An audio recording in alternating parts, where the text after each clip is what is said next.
ओम सहना भवतु सहनौ भुनक्तु सह वीर्यं करवावहै तेजस्विनावधीतमस्तु मा विद्विषावहै। ओम शांति शांति शांति। श्रुति स्मृति पुराणानाम् आलयं करुणालयं नमामि भगवत्पादं शंकरं लोकशंकरं शंकरं शंकराचार्यं केशवं बादरायणं सूत्रभाष्यकृतो वन्दे भगवन्तो पुनः पुनः। ईश्वरो गुरुरात्मेति मूर्तिभेदविभागिने व्योमवद्व्याप्तदेहाय दक्षिणामूर्तये नमः। श्लोक साधयन्ति श्रीमद् भगवद गीता अथ ओम श्री परमात्मने नमः। अथ चतुर्थोऽध्यायः। श्री भगवानुवाच इमं विवस्वते लोकं प्रोक्तवानहम् अव्ययम् विवस्वान् मनवे प्राह मनुरिक्ष्वाकवे ब्रवीत् एवं परम्परा प्राप्तम् इमं राजर्षयो विदुः सकाले नेह महता परन्तप ससेवायं मया तेभ्य पुरातनः भक्तोऽसि मे सखा चेति रहस्यं एतदुत्तमम्। अर्जुन उवाच अपरं भवतो जन्म विवस्वतः कथमेतद्विजानीयाम् प्रमादौ प्रोक्तवान् इति। श्रीभगवानुवाच बहूनि मे व्यतीतानि जन्मानि तव चार्जुन तान्यहं वेद सर्वाणि न त्वं वेद परन्तप। अजोऽपि सन्नव्ययात्मा भूतानामीश्वरोऽपि सन् प्रकृतिं स्वामधिष्ठाय सम्भवाम्यात्ममायया यदा यदा हि धर्मस्य ग्लानिर्भवति भारत अभ्युत्थानमधर्मस्य तदात्मानं सृजाम्यहम्। परित्राणाय साधूनां विनाशाय च दुष्कृतां धर्म संस्थापनार्थाय सम्भवामि युगे युगे। जन्म कर्म च मे दिव्यम् एवं यो वेत्ति तत्त्वतः त्यक्त्वा देहं पुनर्जन्म नैति मामेति सोऽर्जुन। वीतरागभयक्रोधात् तन्मया मामुपाश्रिताः बहवो ज्ञानतपसा भूतामत्पापमागताः ये यथा मां प्रपद्यन्ते तांस्तथैव भजाम्यहम्। मम वर्त्मानुवर्तन्ते मनुष्याः पार्थ सर्वशः। पहली लाइन जैसे आपने જોઈ કે ये यथा मां प्रपद्यन्ते यथा शब्द जैसे જે રૂપનું આવાહન કરે અથવા તો જે હેતુથી આવાહન કરે તો ભગવાન એક્ઝેક્ટલી એ જ રૂપે આવીને અનુગ્રહ કરે અને જે હેતુથી અગર આર્ત ભક્ત છે તો એની મુશ્કેલી હરે અર્થાથી ભક્ત છે તો જે માંગે એ આપે। અને હવે સવાલ છે કે ભગવાન જે વ્યક્તિ જે માંગે એ આપે આર્તને મુશ્કેલી દૂર કરવી તો એ આપે અર્થાથીને એ આપે। તો અહીંયા આગળ સવાલ એ છે કે તમે બધાને કેમ મોક્ષ નથી આપતા? તમે જે માંગે એ આપો તો લોકોને ખબર નથી શું માંગવું પરંતુ એ લોકો શ્રેયસ ઝડપે છે એ લોકોને નિત્ય સુખ જ જોઈએ છે એ તમને તો ખબર છે એટલે એ લોકોને નથી ખબર કારણ કે એ લોકો તો અજ્ઞાની છે। તો ભલે ને એ લોકો અર્થ કામ માંગે તમારે મોક્ષ અપાય ને તમારે આત્મવિદ્યા જ અપાય બધાને કે અર્જુન ભલેની જુદી જુદી માંગણીઓ સાથે આવતો હોય, તમારે એ જ અપાય, આવું કેમ કરો છો તમે? એવું તમારે ન કરાય. ભગવાન જેના માટે હિતકારી છે અપાય, એને ગમે ઈ ન અપાય. તો હવે ભગવાન કહે છે કે અગર હું ઈચ્છું તો બી આપી ન શકું. એના માટે એવી એક સ્ટોરી છે, એનો મહાત્મા કહેતા, ક્યાંથી આવી મને નથી ખબર સ્ટોરી, પણ એમ કે પ્રહલાદજી જે છે ને એને પોતે આખા જીવન દરમિયાન એને કઈ ભક્તિ કરી, ખૂબ જ ધર્મનિષ્ઠ જીવન જીવ્યું. એટલે જ્યારે પ્રહલાદજીને હવે મૃત્યુ નજીક આવે છે તો એનો યમદૂતો લેવા નથી આવતા, પરંતુ ભગવાનના પાર્ષદ લેવા આવે છે. અને એમને કઈ નરકમાં કે કોઈ અધોલોકમાં જવાનું નથી, એમને તો સ્વર્ગમાં જવાનું. એટલે ભગવાનના પાર્ષદ આવે છે પ્રહલાદજીને, કહેણ મોકલે છે કે ભાઈ અમે આવીએ છીએ, તમે આખું જીવન ખૂબ ભક્તિ કરી છે, એટલે અમે ખુદ તમને લેવા આવીશું. તમને પીડા કે એવું નથી આપવાના, પણ હવે પછીનું તમારું જે હશે જીવન અહીંયા પૃથ્વી લોક પછી, તો તમારે સ્વર્ગમાં એકદમ લહેર કરવાની, સ્વર્ગમાં આવો. પ્રહલાદજી તો બહુ પરોપકારી, ખૂબ જ પરોપકારી. તો કે છે કે હા, હું સ્વર્ગમાં આવું તો ખરો, અને તમે કહો છો કે સ્વર્ગના બધા સુખ ને બધું મને મંજૂર છે, પણ મને એકલા મંજૂર નથી. હું મારા બધા જ પરિવાર, મારી પ્રજા છે એ બધા સાથે આમ નહીં. તો ભગવાનના પાર્ષદ કહે છે કે કર્મના નિયમો એવા છે કે તમે જે સત્કર્મ કર્યા છે, તો અમે ખુદ આવી રીતે ભગવાનના અમે પાર્ષદ છીએ, અમે તમને લેવા આવ્યા છે. જરૂરી નથી કે બધાના કર્મો એવા હોય. તો મારે સ્વર્ગ નથી જોઈતું, તમે રેવા દો, મને નરકમાં નાખી દેજો, પણ હું તો સમગ્ર પ્રજાને લઈ જઈશ.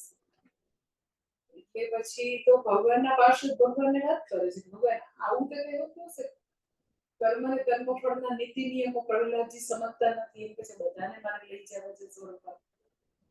ભગવાન કે વાંધો નહીં, તું જરાય તમે જરાય ચિંતા નહીં કરો, એને તમે એકદમ જ હિંમતથી એને કહી દો, ખુશી ખુશી લઈ આવો. તમારે લગ્નમાં જેટલા લોકોને લઈ આવો એ લઈ આવો. મુકેશ અંબાણીને વાંધો જ નથી, અનંત અંબાણીના લગ્નમાં બધાને લઈ આવો, કુટુંબ સપરિવાર સાથે, મિત્ર મંડળ સાથે. અને એવું લખીને કંકોત્રીમાં એને કહી દીધું, અરે બધા આખા રાજ્યને લઈ આવે, કોણ ના પાડે છે? અવડું મોટું સ્વર્ગ છે, કોઈ પ્રોબ્લેમ નથી. ભગવાન એમાં તો કેટલાય લોકોને વાપર્યું, એમ થોડું તમારે. ભગવાન કે તું ચિંતા નહીં કરે, પાર્ષદ નથી, તમે જઈને એને કહ્યું કે તમે એટલા મહાન ભક્ત છો, તો તમારી આવી માંગણી પણ અમે મંજૂર રાખીએ છીએ, બધાને ભેગા રહી ગયો સ્વર્ગમાં. એટલે પ્રહલાદજીને તો એટલો બધો આનંદ થાય છે. એટલે સૌથી પહેલા પોતાનું જે ફર્સ્ટ જે પોતાનો પરિવાર છે, પહેલું છે, એના પરિવારના બધા સભ્યોને કહે છે કે જો ભગવાનના પાર્ષદ લેવા આવ્યા છે, અને પૃથ્વી લોકના ભોગ કરતા બી ત્યાં આગળ સ્વર્ગના ભોગ તો અલૌકિક છે, જેનું વર્ણન આપણને શાસ્ત્રમાં છે. તો હવે આપણે ત્યાં જવાનું છે. એટલે બધા જ એના પરિવારના સભ્યો કહે છે કે હા, તમે જાઓ ને, અમે પછી આવશું, પાછળ આવશું, તમે જઈને તમે ત્યાંના ભોગને એન્જોય કરો, અમે આવશું. અમારે હજી થોડી વાર છે, કારણ કે આ નાના દીકરાનું હજી વ્યભિચાર કર્યું છે, એનું લગ્ન બાકી છે. આ જે છે રાજ્યમાં આ પ્રકારની તકલીફ છે, તો ત્યાં આગળ થોડું અમારે જવું પડે. અહીંયા આગળ પેલા કલ્યાણના બધા કામો છે, એનું થોડું ઉદઘાટન બાકી છે. એ બધા પેલેસમાં જેટલા બી લોકો છે, બધા એકદમ એક યા બીજા બહાનાથી પ્રહલાદજીને સારી રીતે બધા જ ના પાડે છે, અમારે સ્વર્ગમાં આવવું નથી, હજી તો અમને અહીંયા પૃથ્વી લોકમાં રહેવું છે, બહાર જવું. પ્રહલાદજી તો થોડા નિરાશ થાય છે, પણ પછી બધા રાજ્યમાં બધાને કહે છે કે અરે ભગવાન જે છે એના પાર્ષદ આવ્યા છે, અને ભગવાન પાસે આવા દિવ્ય ભોગો માટે દિવ્ય લોકમાં જવાનું. તો રાજ્યની એક વ્યક્તિને ઢંઢેરો બેટીને કહે છે, તો બધા જ લોકોએ સારી રીતે નમ્રતાથી પ્રહલાદજીને ના પાડી. પ્રહલાદજી તો એટલા નિરાશ થઈ ગયા, પછી એને તો આમ એમાં તો કે મારે બધાને લઈ તો જવા જ છે, એટલે એને તો જીવ માત્ર માટે બહુ જ કરુણા ને પ્રેમ હતો. એટલે બધા જ જેટલા પ્રાણીઓ છે એને પૂછે, ગૌ માતાને પૂછે, બકરીને પૂછે, ભેંસને પૂછે, બધા આવું છે તમારે સ્વર્ગમાં હું તમને લઈ જાઉં, ભલે તમારા કર્મો જે બી હોય તો આ બધા કર્મોમાંથી તમારી મુક્તિ થઈ જશે, હું લઈ જાઉં છું. તો દરેકે દરેક પ્રાણીઓએ ના પાડી દીધી. છેલ્લે પછી ભૂંડને પૂછ્યું કે તમારે આવું છે, તો એ કે મારે મારી વાઈફને પૂછવું પડે. કથા છે. પછી એની વાઈફ કે કોઈ બી ડિસિઝન છે આપણે આપણા બાળકોને બી પૂછવું પડે. તો એ લોકો કે અહીંયા જે પૃથ્વી લોકમાં જે કચરો મળે, ગંદકી મળે, એ બધું મળશે સ્વર્ગમાં? શું જઈએ? હા, એટલું વર્ણન છે. સ્વર્ગમાં તો એકદમ જ સ્ટરાઇલ પ્લેસ. સ્વર્ગમાં કોઈ પણ પ્રકારની એમાં કઈ ગંદકી હોય, સ્વર્ગ તો એકદમ સ્વચ્છ અને એકદમ જ સુંદર જગ્યા છે. પછી ભૂંડ ને એનું ફેમિલી કે ના તો માં નથી આવું. પૃથ્વી લોકમાં આટલા બધા લોકો પાણીપુરી ખાય, એટલી ગંદકી કરે, ભારત દેશમાં કેટલી ગંદકી, એમાં રહેવાની કેવી મજા આવે. એટલે કહેવાનું તાત્પર્ય છે કે ખરેખર એમ કે સ્વર્ગમાં જવાની ઓફર આવે તો બી વ્યક્તિને એવું નથી, જો એને પોતાને અંદરથી એવી તત્પરતા કે ઈચ્છા નથી તો તમે એને લઈ જઈ શકો નહીં. એટલે એવું કે નહીં કે કોઈ બી ગાય કે ભેંસ હોય એને તમે હવાડા સુધી લઈ જઈ શકો પાણી માટે. તમને એવું લાગે કે બહુ જ એને તરસ લાગી હશે. મારે રાજકોટનું જે આશ્રમ છે ને એમાં ગૌશાળા છે ને, તો મને હંમેશા એની ચિંતા રહે કે એ લોકો બધા બરાબર પાણી પી શકે નહીં. એટલે જ્યારે ગૌશાળા આજથી 15 વર્ષ પહેલા બાંધી તો એ વખતે મને ગૌમાતાની સેવા કેવી રીતે કરવી ઝીરો જ્ઞાન હતું, કાંઈ જ નહોતું ખબર. એટલે એટલો ડર લાગે ને કે એને તરસ લાગી હશે તો એને ઘાસ વધારે થાય છે, ઓછું થાય છે એ ખબર ન પડે. પછી તો એક કોઈ મારે રાજકોટના જ એક એવા પ્રોફેસર છે ને જે લોકો સૌથી પહેલા આવી રીતે ગાયની સેવા કરતા હોય, કદી ન કર્યું એના માટે એને એવી ખૂબ જ સુંદર બુક લખી છે કે એમાં એટલું જ બધું જ છે કે એને પછી બધી ખબર પડી જાય કે એક્ઝેક્ટલી આવી સેવા કરે, એકદમ ઓથેન્ટિક. ગૌમાતા ઉપર છે, ડોગ ઉપર એવી એક બુક છે ને હોર્સ ઉપર છે. એટલે તો બી મને આમ ચિંતા રહ્યા જ કરે કે ત્યારે અમે આમ એના જુદા જુદા એવા પાત્ર રાખ્યા હતા, બકેટ જેવા એકદમ પોરા કે પાણી એમાં મૂકીએ. તો મને હંમેશા ચિંતા રહે એટલે હું મારા આર્કિટેક્ટ સાથે ચર્ચા કર્યા કરું કે કંઈક એવું શોધો ને કે એને પાણી હંમેશા મળ્યા જ કરે, આપણે પાણી મૂકવું ન પડે. કારણ કે મૂકવામાં જ્યારે 42-43 ડિગ્રી સેલ્સિયસ ટેમ્પરેચર હોય, હું ટ્રાવેલ કરતી હોય તો મને બહુ ડર જ રહે કે એને ઓછું પાણી મળશે તો ઓછું પાણી મળશે. સૂકું ઘાસ ખાય તો એને બહુ જ પાણીની જરૂર પડે. પછી મારા આર્કિટેક્ટને એમ થયું કે માતાજી તો મૂકશે જ નહીં, એટલે બિચારાએ એક ડિસ્કવરી કરી, એને તો જોશે જ. એટલે મેં કીધું કે તમે એવી ટેકનિકથી એવું મને કરી દો કે પાણી પીવે તો પાણી આપ્યા જ કરે ને એકદમ ક્લીન પાણી, વહેતું પાણી આપ્યા કરે. પેલું આપણે ભરી રાખ્યું હોય પાત્ર કે હવાડો હોય તો એ પેલું બંધિયાર વોટર થાય. બીજું મને એવું જોઈએ કે પીવે એટલે આપ્યા કરે. પછી એને મને એવી રીતે પ્લમ્બિંગના અમુક બેસિક સિદ્ધાંતો એને એવી રીતે કરી અને એવું કર્યું કે જેટલી વાર પાણી પીવે એવરી ટાઈમ નવું પાણી, વહેતું પાણી આપ્યા જ કરે. કદી સ્ટેજ વોટર નહીં, કદી એમાં કચરો નહીં, ઓલ ધ ટાઈમ નવું પાણી એવું સરસ કરી દીધું.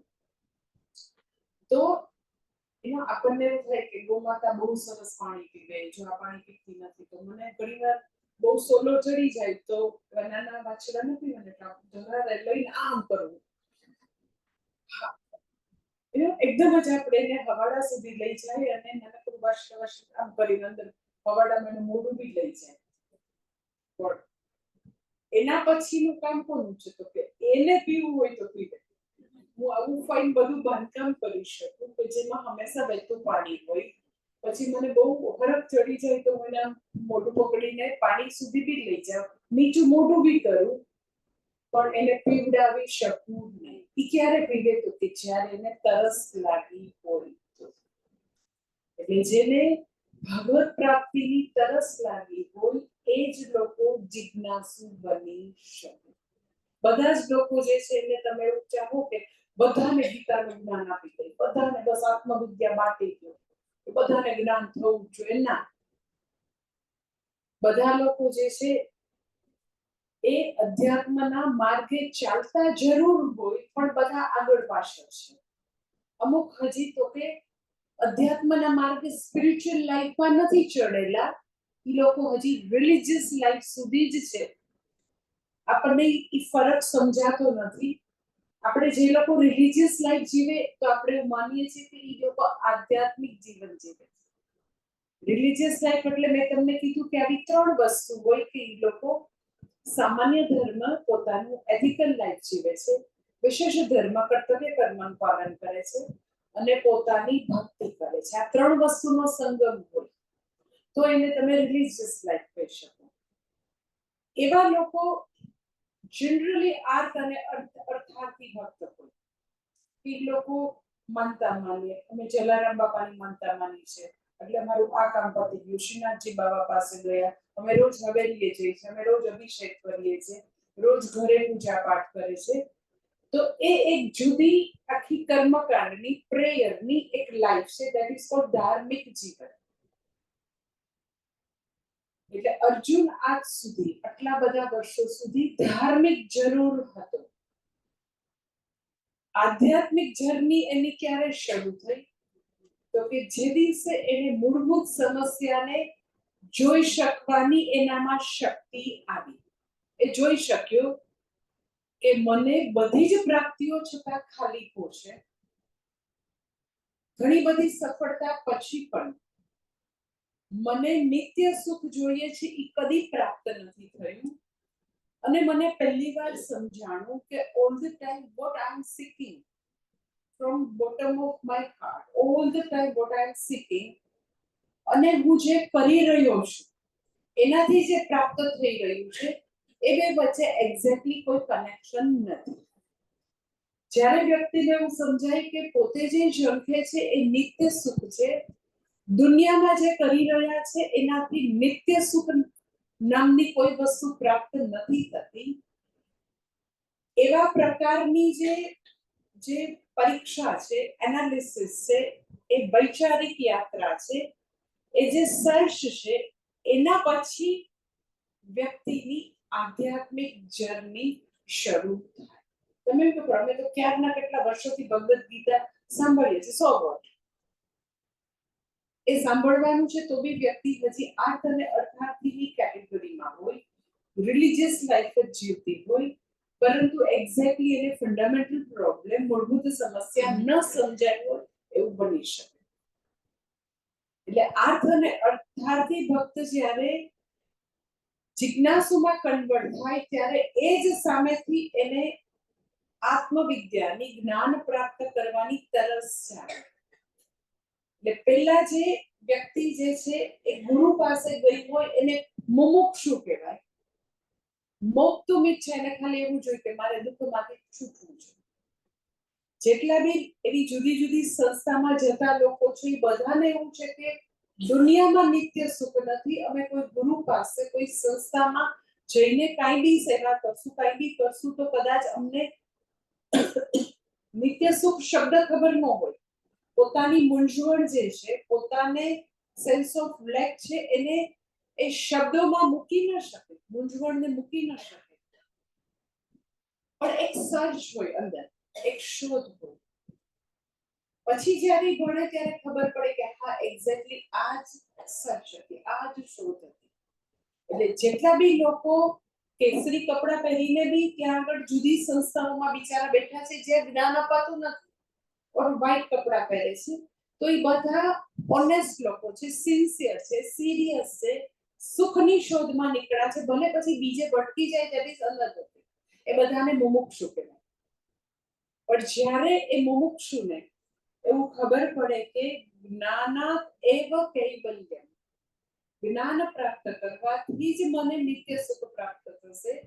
અર્જુનની જેમ એને ખબર પડે શિષ્ય સેહમ શાદીમામ ત્વમ પ્રપન્નમ, that is very big quantum jump.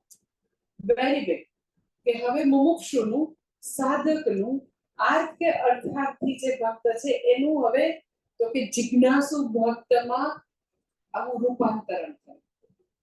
Total transformation છે. જે વ્યક્તિ ધાર્મિક જીવન જીવતી હતી એ વ્યક્તિ હવે આધ્યાત્મિક બની.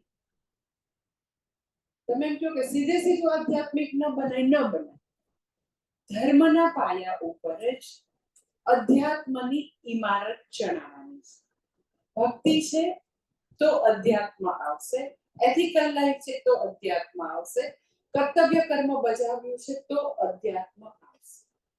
એટલે તમે ઘણા બધા લોકોને ટ્રાય કરજો ભગવદ ગીતા ભણવાની, વેદાંત ભણવાની, બધા નહીં આવી શકે કારણ કે પાયામાં રિલિજિયસ લાઈફ નથી. જે બી લોકો, અમારો અનુભવ છે, જે બી લોકો અમારી સાથે પહેલા દિવસથી જે દિવસે આવ્યા હોય એ દિવસથી હંમેશા કનેક્ટેડ રહ્યા છે.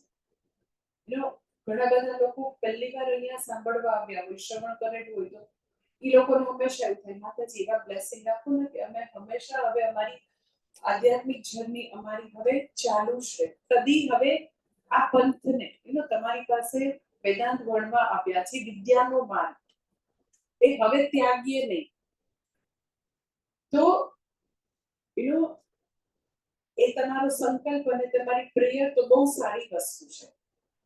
પણ હું તમને એમ કહું કે અમારો અનુભવ કહું છું કે જે બી લોકો પહેલા દિવસથી આવ્યા ને 10 વર્ષ, 15 વર્ષ, 20 વર્ષ, 30 કેટલાય વર્ષોથી એમ જ અમારી સાથે નિત્ય સંયુક્ત છે, હંમેશા જોડાયેલા છે, એની લાઈફને મેં બારીકાઈથી જોઈ છે. તો એની લાઈફમાં આટલું હંમેશા હોય છે કે એની ફરજ બજાવી છે, કોઈના હકો લૂંટી નથી લીધા, હંમેશા તો કે શુદ્ધ જીવનની રાહ એને પકડેલી હોય, નેકીની રાહ પર ચાલતા હોય અને ભગવાનની ભક્તિ કરતા. આ પ્રાયર ક્વોલિફિકેશન. પછી તમને તો કે જ્યારે તમે અધ્યાત્મની જર્ની શરૂ થાય તો આટલું જો વ્યક્તિને પાયામાં છે તો પછી કોઈ દિવસ એની અધ્યાત્મની જર્ની ડિસ્કનેક્ટ થશે નહીં. ઇવન એનું મૃત્યુ આવશે તો બી ડિસ્કનેક્ટ નહીં થાય એવું ભગવાન 6ઠા અધ્યાયમાં એશ્યોરન્સ આપે છે કે એવી વ્યક્તિ જે છે અગર એની અધ્યાત્મની જર્ની થોડી બાકી રહી ગઈ તો પાછો બીજો જન્મ મનુષ્યનો જ મળે અને જ્યાંથી એને અધૂરું રાખ્યું છે ત્યાંથી એની જર્ની પાછી એની શરૂ થઈ જાય. એટલે ભગવાન સરસ એમાં ભગવાનના ગીતાજીમાં બહુ બધી જગ્યાએ આ અભય વચન છે. એમાંનું આ છે નહીં કલ્યાણ કૃત કશ્ચિત દુર્ગતિમ તાત ગચ્છતિ.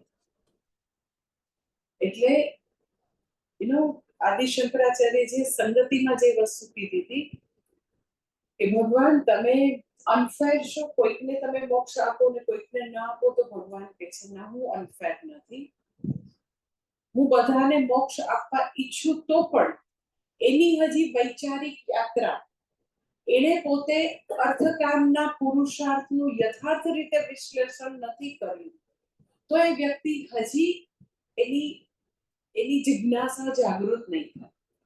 જ્ઞાતુમ ઈચ્છા, જ્ઞાનની ઈચ્છા જાગૃત નથી થઈ તો હું કેવી રીતે જ્ઞાન આપું? એટલે જિજ્ઞાસા જે છે, જ્ઞાન પ્રાપ્તિ જે છે એ મેં તમને કીધું પ્રારબ્ધની લકીરમાં નથી, એ વ્યક્તિની પોતાની ચોઈસનો વિષય છે. વ્યક્તિએ જાણવાનું, જ્ઞાન પ્રાપ્ત કરવાનું, વિદ્યા પ્રાપ્ત કરવી છે એ એને નક્કી કરવું પડે, એને ચૂઝ કરવું પડે, વર્ણન કરવું પડે. અને એ ક્યારે ચૂઝ કરે, ક્યારે એના જીવનના પ્રાયોરિટી લિસ્ટમાં જ્ઞાન પ્રાપ્તિ સૌથી પહેલું ક્યારે આવે તો કે અત્યાર સુધી જે બે વસ્તુએ પ્રાયોરિટી લિસ્ટમાં એકદમ પૂરેપૂરું પગદંડો જમાવેલો હતો. અર્થકામે પૂરેપૂરું 1 થી 100 ટુ ડુ લિસ્ટ હોય, 1 થી 100 વસ્તુ કરવાની, એમાં ખાલી અર્થ અને કામ જ હોય. પછી સૌથી પહેલું સ્થાન મોક્ષનું ક્યારે આવી જાય, જ્ઞાન પ્રાપ્તિ ક્યારે આવી જાય તો કે એક જ રીઝન કે એને અર્થકામની મર્યાદાનો સાક્ષાત્કાર. અર્થકામ જે ખરેખર મને જોઈએ છે એ આપવાની તાકાત એનામાં નથી તો પછી ઓટોમેટિક જે મોક્ષ પુરુષાર્થ સાવ નીચેના સ્થાને પડેલો હતો એ મોક્ષ પુરુષાર્થ તો કે એકદમ ઉપર આવી જશે. કે પૂજ્ય સ્વામી દયાનંદજીનું એક એક્ઝામ્પલ છે, ઘણી બધી વાર બધાને કહેતી હોઉં છું, બધાને એક્ઝામ્પલ બહુ ગમતું હોય છે કે લાઈક યુ નો કે અત્યારે તો બહુ બધા એરપોર્ટ બહુ બિઝી એરપોર્ટ છે, પણ વર્ષો પહેલા લંડનનું હીથ્રો એરપોર્ટ છે બહુ જ બિઝીએસ્ટ એરપોર્ટ કહેવાતું. લાઈક એવરી મિનિટ આખા વર્લ્ડમાં જુદી જુદી ફ્લાઇટ ઉડતી જ હોય ત્યાંથી.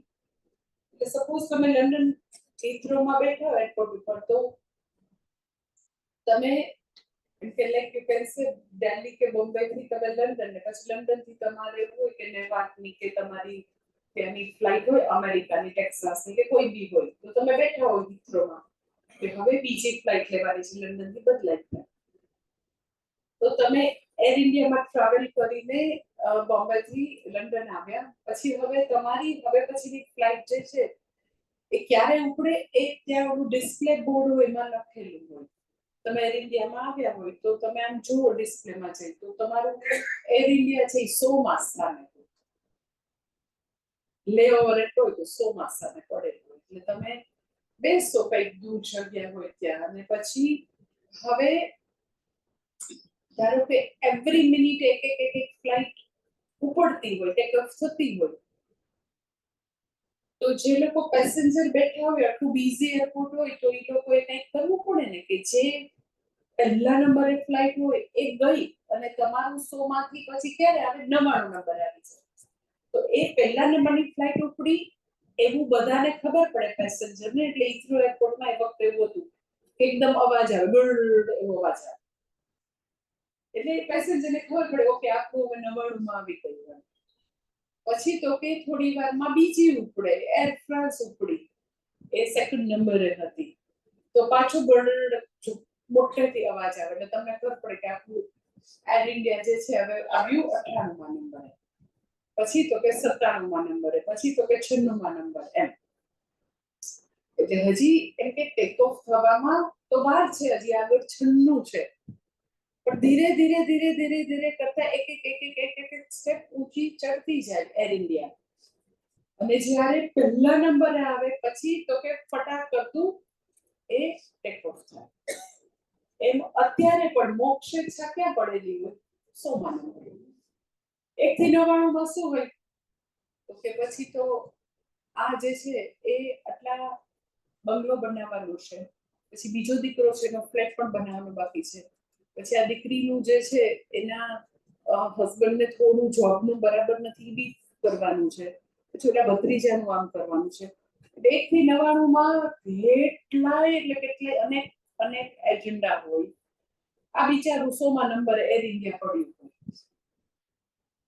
પછી જે એવો આમ એકદમ બધો અવાજ આવે એ શું છે, તો કે એ બધું જે અર્થકામની વસ્તુઓ જે છે એમાં સુખ છે એવું માનીને એને પ્રાયોરિટી લિસ્ટમાં લાઈફમાં મૂકેલું હોય આવું 1 થી 99 નંબરમાં, એ અવાજ શું છે, તો કે કરતા રહીએ એવું લાગે કે એમાં નિત્ય સુખ મળે છે, પણ બહુ બધા ફટાક ખાવાનું થાય, બહુ બધી જગ્યાએ ઇમોશનલી એટલું બધું ઈજા થાય, હર્ટ થવાનું થાય, એટલું દુઃખ થાય, જેવું માનતા હતા એવું તો છે નહીં, નથી સંબંધમાં સુખ, નથી પૈસામાં સુખ, તો એવરી ટાઈમ એ આપણને એનો જે 100 માં નંબરે પ્રાયોરિટીમાં ક્યાંય દૂર દૂર પડેલી મોક્ષ છે, એવરી ટાઈમ એ જે યથાર્થ એનાલિસિસ કરી શકીએ, ટોટલી ઓબ્જેક્ટિવલી એનાલિસિસ કરી શકીએ, તો ત્યારે ખબર પડે કે આ 99 જે છે ને એ એક્ઝેક્ટલી મને જોઈએ છે એ આપવાની એની તાકાત નથી, એવું એવરી ટાઈમ એક એવી એમ્બિશન, એક એવી જે બધી ઈચ્છાઓ છે, ઈચ્છાઓને આર પાર જોયું છે, એનાથી જે બી વેદનાઓ થઈ છે, અનુભવી છે, એટલે એ બધી વસ્તુ ધીરે ધીરે રે ખરી, હું એમ નથી કહેતી જતી રહે, પણ એ બધી છે ધીરે ધીરે નીચે આવે.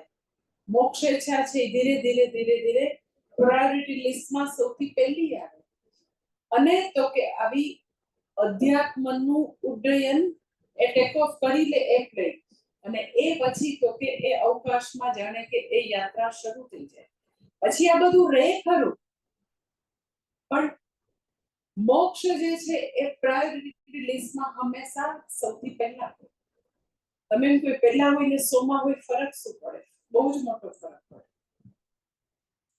પહેલું છે અર્થાત વ્યક્તિને હવે જીવનનું ધ્યેય, નિશ્ચય એકદમ ક્લિયર છે. એ વસ્તુને ફિક્સ કર્યા પછી હવે રેસ્ટ ઓફ ધ થિંગ્સ જે છે એ હવે એની ભ્રમણ કક્ષામાં, એની પેરિફેરીમાં જ્યાં જેનું જેટલું સ્થાન છે એ બધું થયા કરશે. એટલે વ્યક્તિને મોક્ષેચ્છા પ્રાયોરિટી લિસ્ટમાં સૌથી પહેલા આવી ડઝન્ટ મીન કે એ વ્યક્તિ ઘર બહાર છોડી દેશે, કેસરી કપડા પહેરી લેશે, એ કાયમ માટે આવશે, એવું જરાય નથી. એને એક જીવનનું ધ્યેય કે નિશ્ચય ફિક્સ કર્યું છે, એટલે હવે એના ભોગે એ કોઈ વસ્તુ નહીં કરે. એ ફિક્સ કરશે તો ભગવાન બાકીની બધી વસ્તુ યથાવત રીતે જેનું જેટલું મહત્વ છે એવી રીતે બધું ગોઠવાઈ જશે. ધેટ ઇઝ જિજ્ઞાસુ ભક્ત. એટલે અર્જુન જે છે એ જીવનભર આર્ત અને અર્થાર્થી રહ્યો. રણ મેદાનમાં પહેલી વાર એનું આવું મહાન ટ્રાન્સફોર્મેશન થાય છે અને ભગવાનને કહે છે હું આપનો શિષ્ય છું. એટલે મેં તમને કીધું હતું કે ગુરુને પ્રાપ્ત નથી કરવાના, પોતાનું શિષ્યત્વ ખોજવાનું. પોતે શિષ્ય બનશે તો ભગવાન એને ગુરુ મોકલશે. એટલે યથામામ પ્રપદ્યન્તે ને હવે તમને પાછું સમયગત કરીને આટલું બધું ફરીથી કહી દઉં પોઈન્ટ બધા, એટલે તમને પાછું સમજાઈ જશે કે યથામામ પ્રપદ્યન્તે એટલે વ્યક્તિ અગર અર્થકામને માટે ભગવાનને શરણે જાય છે તો ભગવાન એ આપીને એની ઉપર અનુગ્રહ કરશે. ભગવાનનો નિયમ શું છે કે તું જે માંગીશ નહીં આપીશ. એવું નહીં કે તું અર્થકામ નહીં માંગ, કારણ કે એવું કહી શકે એમ નથી. અર્થકામ નહીં માંગી અને શ્રેયસ માંગવું એ વ્યક્તિનો પર્સનલ પુરુષાર્થનો વિષય છે. ઈશ્વરી છે તો બી ના આપી શકે. અર્જુન તો એનો ભક્ત અને સખા હતો, હંમેશા સાથે હતો, એ ઈચ્છે તો બી ના આપી શકે. વ્યક્તિએ પોતે પોતાના સમગ્ર જીવનના અનુભવોનું શું એનાલિસિસ કરવું પડે, ઓબ્જેક્ટિવલી બધું એનાલિસિસ કરવું પડે કે એક્ઝેક્ટલી મને શું જોઈએ છે, શેને માટે મનુષ્ય જન્મ છે, ઓલ ધ ટાઈમ શેની જન્મના છે, શેને માટે સવારથી રાત સુધી દોડીએ છે, આટલા બધા વર્ષો શેને માટે, શું જોઈએ છે એક્ઝેક્ટલી, મારા જીવનનું ધ્યેય શું છે, શેને માટે મનુષ્ય અવતાર છે. તો એ બધા પ્રશ્નો, એ એનાલિસિસ ભગવાન હોમવર્ક ન કરાવી શકે, કાગળ ને પેન લઈ ગુરુ એ ન કરાવી શકે. દરેકની પોતાની પર્સનલ જર્ની છે. એટલે યથામામ પ્રપદ્યન્તે એટલે એક્ઝેક્ટલી ભગવાન કહે છે અગર તું મારી પાસે આર્ત અને અર્થાર્થી બનીને આવીશ, દુનિયાવી નાના નાના ધ્યેય માટે આવીશ, અર્જુનની જેમ, ધ્રુવની જેમ, દ્રૌપદીની જેમ, ગજેન્દ્રની જેમ, તો એ આપીને હું તને સંતુષ્ટ કરીશ. એટલે ભગવાનનો પ્રોમિસ છે. એટલે કદી પ્રેયર માટે કોઈએ શંકા કરવી નહીં. ભગવાનનું પ્રોમિસ કે હું જરૂર આપીશ, હા તમારે એટલી પૂરતી એફર્ટ મૂકવી પડે. તો યથામામ પ્રપદ્યન્તે અર્થાત હું તને તું જે માંગીશ આ તને અર્થાર્થી તરીકે, તું ફલાર્થી છો, તારે ફલ જોઈએ છે, ઓકે હું તને એ આપીશ. અતઃ યે ફલાર્થિનઃ તામ ફલ પ્રદાનેન હું તને ફળ આપી અને અનુગ્રહ કરીશ. પછી બીજું આપેલું યથા મામ પ્રપદ્યન્તેમાં આ તને અર્થાર્થીને ફલ પ્રદાને. હવે આવ્યો જિજ્ઞાસુ ભક્ત. જિજ્ઞાસુ ભક્તને હવે આવા મર્યાદિત ફલમાં રસ નથી, નાના નાના દુનિયાવી વસ્તુઓમાં રસ નથી. એને હવે સમજાઈ ગયું છે કે મને નિત્ય વસ્તુ જોઈએ છે, તો એને હવે ભગવાન શું આપશે? જિજ્ઞાસુ ભક્તને. જિજ્ઞાસુ ભક્ત પણ વિષ્ણુ સહસ્રનામ કરે, જિજ્ઞાસુ ભક્ત પણ ભગવાનના શરણે આવે, જિજ્ઞાસુ ભક્ત પણ તો કે 2 કલાકમાં આખું 18 અધ્યાય કરી લે. જિજ્ઞાસુ ભક્તને હવે ભગવાન તમે શું આપશો? એ બી તમારે શરણે આવ્યો છે. તો હવે એના માટે ભાષ્યકાર કહે છે અતઃ ફલાર્થિનઃ તામ ફલ પ્રદાનેન યે યથોક્ત કારિણઃ બરાબર. જો શબ્દ એટલો સરસ વાપરે છે યથોક્તકારી, એટલે હવે એવા મારા ભક્ત છે કે જે યથોક્ત કર્મ કરે છે, અયોગ્ય કર્મ નથી કરતા, રાઇચિયસ પાથ ઉપર ચાલવા વાળા, ધેટ ઇઝ યથોક્તકારીનઃ અફલાર્થિનઃ. હવે એને દુનિયાના લિમિટેડ મર્યાદિત ફલમાં રસ નથી, એને હવે એવું નાનું નાનું નહીં પણ અનંત ફલ જોઈએ છે, એને ઇન્ફિનિટીમાં રસ છે. હવે એને ખબર પડી ગયું છે કે મારે એ પરમાત્મા પાસે જઈને એવું નથી જોતું એ અનંત આપી શકે છે તો હું અનંત જ લઈશ. હવે હું ફાઇનાઇટ રિઝલ્ટ માટે હું હવે ભગવાન સાથે સોદો કરીશ નહીં. તો કે છે અફલાર્થિનઃ મુમુક્ષવઃ ચ તાન જ્ઞાન પ્રદાનેન યે જ્ઞાનિનઃ સંન્યાસિનઃ મુમુક્ષવઃ ચ તાન મોક્ષ પ્રદાનેન ભજામિ. એ લોકોને હું મોક્ષ આપીને હું ઈ લોકો પર અનુગ્રહ કરું છું. તમે તો કેવી રીતે ભગવાન આપે ભાઈ? તો એના માટે પૂજ્ય સ્વામીજી બહુ સરસ છે કે જ્યારે જિજ્ઞાસુ વ્યક્તિ, મુમુક્ષુ વ્યક્તિ હવે ભગવાન પાસે શરણે આવે છે અર્જુનની જેમ, કારણ કે હવે આ તને અર્થાર્થી ભક્ત નથી, એ યથોક્તકારી છે, અફલાર્થિનઃ છે, એને હવે મર્યાદિત ફલમાં રસ નથી અને ભગવાન પાસે હવે જ્ઞાનની માંગણી કરે છે. તો ભગવાન આમ અવતાર લઈને પછી આવીને અર્જુનને આપ્યું એવી રીતે મને ભણાવવા માંડશે? તો કે ના, આપણે બધા એટલા બધા તો નસીબદાર નથી. તે કૃષ્ણ ભગવાન પોતે આવી રીતે અવતાર ધારણ કરીને આવે, પણ એ શું કરશે કે જ્ઞાન પ્રાપ્તિ માટે જે કન્ડ્યુસિવ વાતાવરણ જરૂરી છે એ બધું જ આપશે. એટલે ઘણા બધા લોકોનો મને એવો પ્રશ્ન હતો કે અમે તમારી સાથે અત્યારે પહેલી વાર કનેક્ટ થયા, ઈ જર્ની ચાલુ રહેશે ને પછી ઘણાને હતું કે ગુરુ કેવી રીતે પ્રાપ્ત થાય. તો એ શ્રેયસની જર્ની માટે બધાને નાના મોટા પ્રશ્નો હતા. તો એનું અહીંયા ભગવાન જવાબ આપે છે કે એ બધા લોકો માટે હું શું કરું? તો કે એ બધાને સૌથી પહેલા તો પ્રોપર થિંકિંગ આપે, પછી તો કે ઈ લોકોને એવી 4 પ્રકારની કૃપા કરે ભગવાન. આવા જે બધા લોકો છે કે જે લોકોને હવે મર્યાદિત ફલ નથી જોતું, ઈ લોકોને ખબર છે જ્ઞાનાત એવ કૈવલ્યમ, જ્ઞાનથી જ કૈવલ્ય, જ્ઞાનથી જ મુક્તિ, જ્ઞાન જ હવે જોઈએ છે. વિદ્યા માટે જ ઈ લોકો આવેલા છે, એને ખબર છે વિદ્યાનંદે બ્રહ્માનંદ, એટલે હવે વિદ્યા જ એને જોઈએ છે. તો એવા લોકોને આવી 4 કૃપા કરે. ધેટ ઇઝ ફર્સ્ટ ઇઝ તો કે ગુરુ કૃપા કરે, ઈશ્વર કૃપા એની પર આવે, શાસ્ત્ર કૃપા, આત્મ કૃપા, આવી 4 કૃપા ભગવાન કરે. ગુરુ કૃપા એટલે શું? તો કે એને સદગુરુ સાથે મેળાપ કરાવે. હવે એની અંદર મુમુક્ષુત્વ એકદમ પ્રજ્વલિત, હવે એને વિદ્યા પ્રાપ્ત કરવાની આમ તલબ જાગી ગઈ, એકદમ પ્રજ્વલિત મુમુક્ષુત્વ. કેવું પ્રજ્વલિત? તો શાસ્ત્રમાં વર્ણન કરે કે તમે લોકો ઋષિકેશ આવ્યા હોય તો તમને આમ એકદમ એવું આમ હરખ આવી જાય કે બાબાજીને છે ને ગરમ ગરમ જલેબી ખવડાવીએ.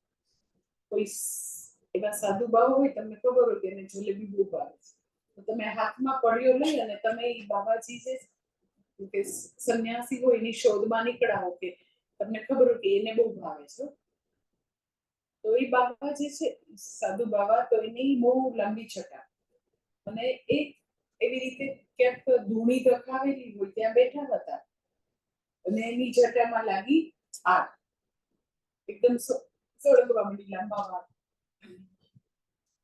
અને તમે જો કે ગંગા કિનારે દૂરથી તમે જોયા કે હવે છે અને આની ઇમરતી ખવડાવી છે, જલેબી ખવડાવી છે, હાથમાં પડ્યો લઈને તમે ભાગો, એ બાબાજી હું તમારા માટે ગરમ ગરમ જલેબી લાવ્યો છું, તો ગરમ ગરમ જલેબી પ્લીઝ લઈ લ્યો.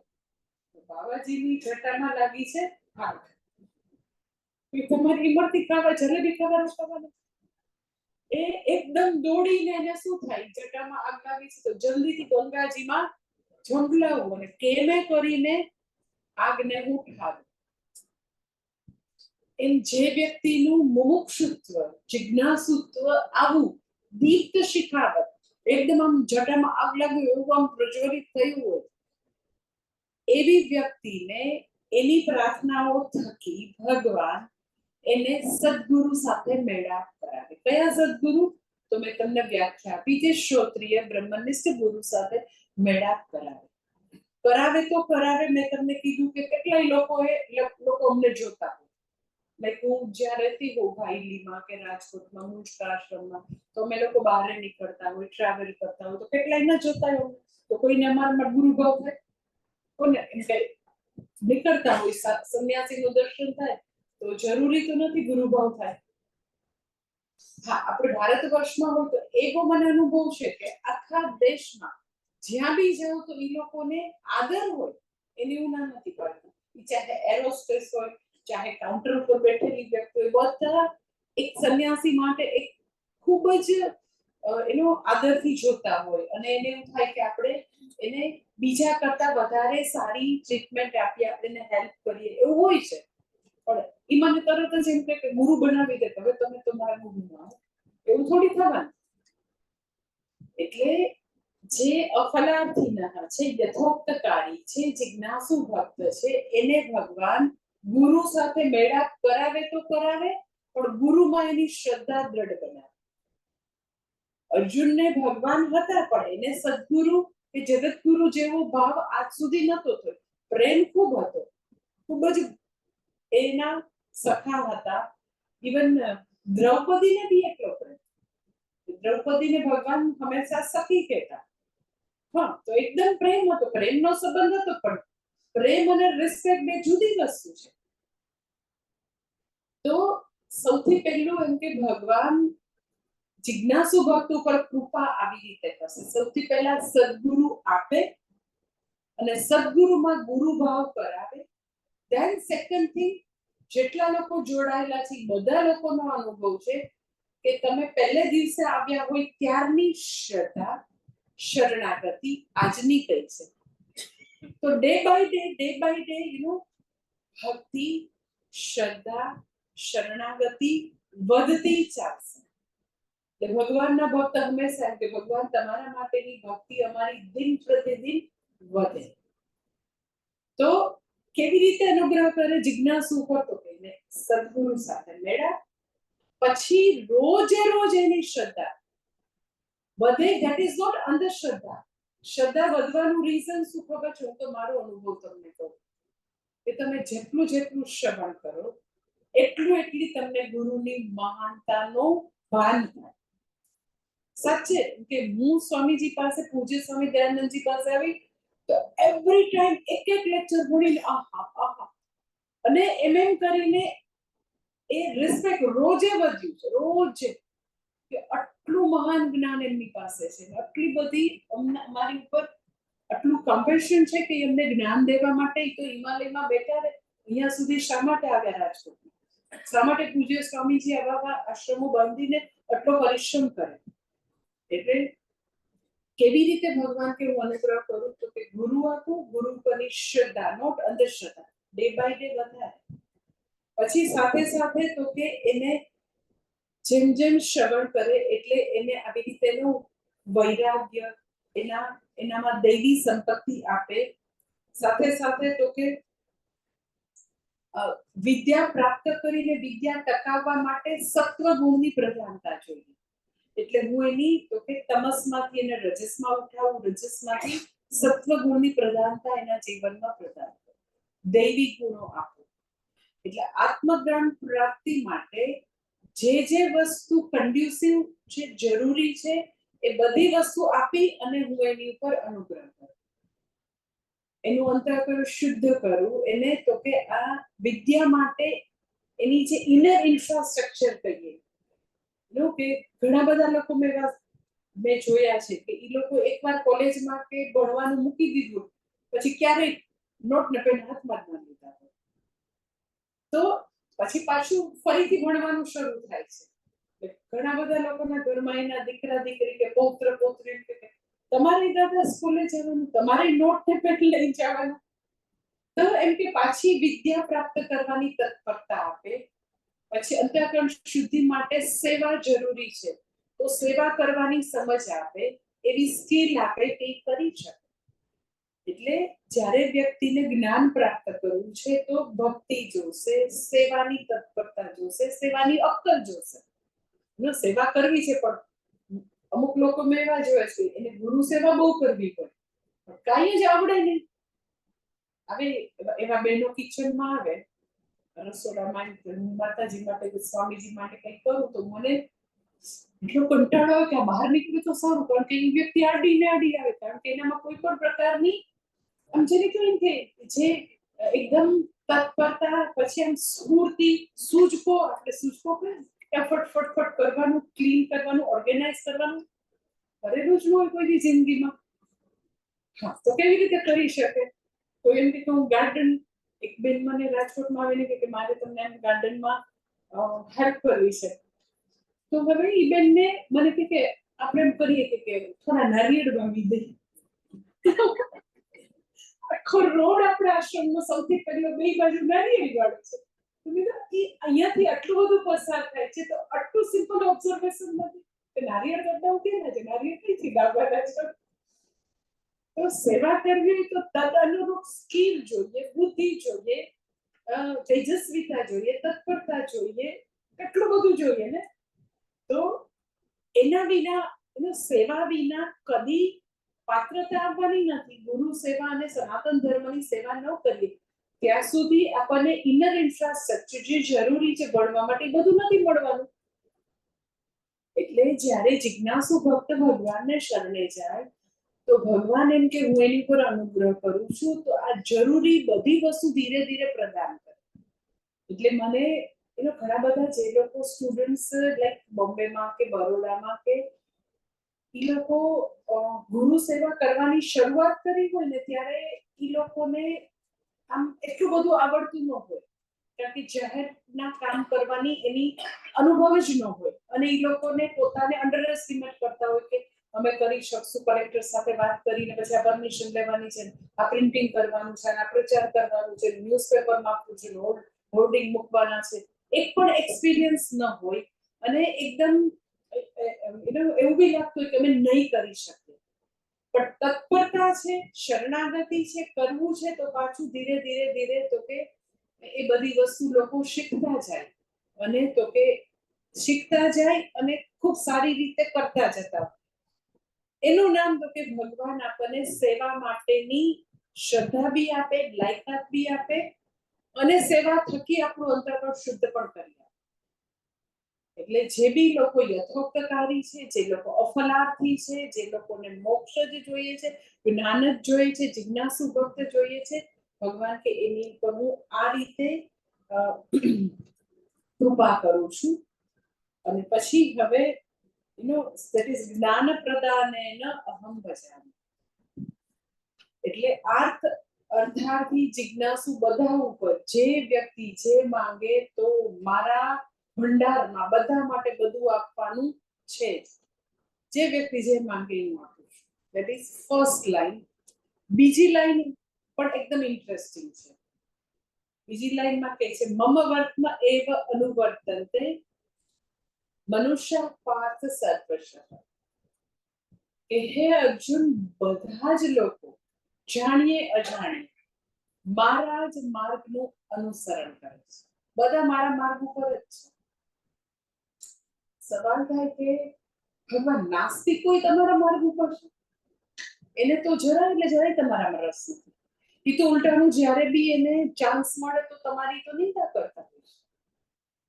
અને આ પૃથ્વી ઉપર અમુક એવા પણ દેશ છે, લાઈક રશિયા છે એવો દેશ છે કે ત્યાં આગળ ભાગ્યે જ રડે લોકો ચર્ચમાં જતા હોય છે. લગભગ સમગ્ર દેશ નાસ્તિક છે. તો અને ભારતમાં એવા લોકો હશે કે જે નાસ્તિક છે, જેને ભગવાનમાં રસ નથી, જે અગર નાસ્તિક નથી તો એને બી કઈ ભક્તિ કરવામાં રસ નથી. તો તમે ભગવાન એવું કેવી રીતે કહી શકો કે મમ વર્તમાં એવા વર્તમાં એટલે માર્ગ, બધા જ અલ્ટિમેટલી મારા જ માર્ગનું અનુસરણ કરે છે, બધી રીતે બધા મારા જ માર્ગનું અનુસરણ કરે છે, એવું મોડી કઈ રીતે કહ્યું? રીઝન એ છે કે ભગવત માર્ગ એટલે શું, મારા જ માર્ગનું અનુસરણ એટલે શું? તો કે ભગવાનનો માર્ગ એટલે નિત્ય સુખ, અથવા તો પૂર્ણતાની ઝંખના, પૂર્ણતા પ્રાપ્ત કરવી, નિત્ય સુખ પ્રાપ્ત કરવું, એ ભગવાનનો માર્ગ. એટલે આ પૃથ્વી પર એવી કઈ વ્યક્તિ હશે કે તમને એમ કે મારે તો છે ને બહુ જ દુઃખી થવું છે, બસ મારે બધી મુશ્કેલી જ જોઈએ. તમે કોઈને બી પૂછો, કોઈને આ જગતના જેટલા દેશ છે બધા જ દેશવાસીને જુદા જુદા સર્વે કરો ને પૂછો કે તમારે સુખી થવું છે કે દુઃખી, તમારે આનંદ જોઈએ છે કે મુશ્કેલી જોઈએ છે, તો બધા ને બધા કોઈ બી દેશ છે, કોઈ બી જાતિ છે, કોઈ બી ઉંમર છે, બધા લોકો હંમેશા તો કે પૂર્ણતા અથવા સુખ જ ઝડપે છે. અને ધેટ ઇઝ ભગવાનનો માર્ગ, મમ વર્તમાં. એટલે જે વ્યક્તિ કદાચ એમ કે બારમાં જઈને દારૂ પીવે છે એને ભગવાન જ જોઈએ છે, ખરેખર એને બી ભગવાન જોઈએ. શું કામ? તો કેટલું ટેન્શન છે ને, થોડી શાંતિ થઈ જાય, સ્ટ્રેસ ઓછો થઈ જાય. તો જે શાંતિ છે, સ્ટ્રેસ ફ્રી લાઈફ છે, એ જ ભગવાન છે, એ જ મોક્ષ છે, એ જ શાંતિ છે. હા, એને ખબર નથી કે આલ્કોહોલથી નહીં મળે, એને નથી ખબર. કોઈને એવું થાય કે ગેમ્બલિંગથી મને મળશે, કોઈને એવું થાય કે બહુ હજારો કરોડથી મને મળશે, કોઈને એવું થાય કે મારી આવી બહુ ફેમ, નેમ એન્ડ ફેમ અને મને આખી દુનિયા જાણે, ગિનિસ બુકમાં મારું નામ આપે એટલે હું બહુ જ સુખી થઈ જાઉં. તો જે વ્યક્તિ જે વસ્તુ કરવા માટે ઝઝૂમી રહી છે, તો તમે એને અલ્ટિમેટલી કહો કે એવું કરીને શું થાય તને, તો બધા એવું કરીને અંડરનેથ જે કઈ કર્મો છે એનું બિહાઇન્ડ તમે એનું પૂછો, બોટમ ઓફ ધ હાર્ટ, ખરેખર તો કે બધા પૂર્ણતા કે સુખ જ ઈચ્છે છે. કયા માર્ગથી મળી નથી ખબર, દારૂથી નહીં મળે, ડ્રગ્સથી નહીં મળે, ખૂબ જ ધનથી નહીં મળે, એ બધાથી નહીં મળે એ નથી ખબર, પણ એ લોકોની ખોજ થ્રુ ઓલ ધીસ થિંગ, ખોજ તો કે નિત્ય સુખની છે. એટલે કે છે મમ વર્તમાં એવ અનુવર્તન્તે, ખોજ બધાની એક જ છે. મમ વર્તમાં એટલે બધાને દુઃખમાંથી, અલ્પતામાંથી મુક્તિ જોઈએ છે. ધેટ ઇઝ કોલ્ડ મારો માર્ગ. અને એવી જે એનો અલ્પતામાંથી, દુઃખમાંથી, મર્યાદામાંથી છૂટવું છે, એ સ્વીકાર્ય નથી. ઇટ શોઝ કે કદી મારું સ્વરૂપ હોઈ શકે નહીં. સો સ્વસ્વરૂપ જોઈએ છે, જે પૂર્ણતા છે, જે ઈશ્વર છે, એ જ બધાને જોઈએ છે. જે વિજ્ઞાનનો એવો સીધો નિયમ છે કે જે પોતાનું સ્વરૂપ હોય ને, કોઈ બી દ્રવ્ય, કોઈ બી તત્વને તમે લ્યો ને, તો એ અલ્ટિમેટલી પોતાના સ્વરૂપ તરફ જ ગતિ કરે. ધારો કે પાણી જે છે એનું સ્વરૂપ શું છે, તો કે શીતલતા એનું સ્વરૂપ છે. હવે તમે એને ગરમ કરો, કારણ કે બહુ જ ઠંડી છે, તમારે ગરમ પાણીથી નાહવું છે, ગીઝર બગડી ગયું છે ઘરમાં, તો તમે એને ગેસ ઉપર ગરમ કર્યું ને, દીકરો છે એ નાવા જલ્દી આવતો નથી, તો મમ્મી ચીસકા પાડે, ઠરી જશે પાણી, હવે જલ્દી આવો ને નાવા. તો હવે શા માટે ઠરી જાય? તો કે ઉષ્ણતા એ જલનો સ્વભાવ કે સ્વરૂપ નથી. ઓલ ધ ટાઈમ જલ જે છે એ પોતાના સ્વરૂપ તરફ જવાની ગતિ કરશે. કોઈ બી તમે તત્વ લઈ લો, તો એમાં પણ એવું છે કે જ્યાં સુધી એના જે તત્વના નંબર જે છે, જે બી આંકડો હશે, એ જ્યાં સુધી એને પ્રાપ્ત કરે ત્યાં સુધી પ્રાપ્ત કરવા માટે એના ઇલેક્ટ્રોન ને પ્રોટોન ને ન્યુટ્રોન ગતિમાન જ હશે. એટલે સાવ તમે મેક્રો થી માઇક્રો લેવલ સુધી, બધા સૂક્ષ્મથી વિરાટ લેવલ સુધી બધે બધાની એક જ પ્રકારની આવી ગતિ છે. શું? તો કે સ્વરૂપ તરફની ગતિ. એટલે દુઃખ ક્યારેય મારું સ્વરૂપ નથી, અધૂરપ ક્યારેય મારું સ્વરૂપ નથી. તમે એમ કે કાયમ બીજ અનુભવીએ છે, લાગે છે એ જ મારું સ્વરૂપ. જો એ આપણું સ્વરૂપ હોય તો એને છોડવા માટેની આટલી તત્પરતા નથી. કોઈને દુઃખ ક્યારેય સ્વીકાર્ય નથી. ઇટ્સ લાઈક હોટ પોટેટો, જેવી તકલીફ આવે ફટાક તો કે એને ફેંકી જ દેવું છે. જુદા જુદા પ્રયત્નોથી તો કે દુઃખમાંથી છૂટવું છે અને સુખ પ્રાપ્તિ કરવી છે. કયા માર્ગે થાય નથી ખબર, એ જુદી વાત, પણ સુખ તરફની સાહજિક ગતિ, ખેંચાણ, પૂર્ણતા જે જોઈએ ઈફસોસ કે એ મારું સ્વરૂપ છે. તો તમે એમ કહો પણ સ્વરૂપ છે તો એ તો નિત્ય સંયુક્ત હોય, એ તો જોડાયેલું જ હોય, તો મને તો અનુભવાતું નથી.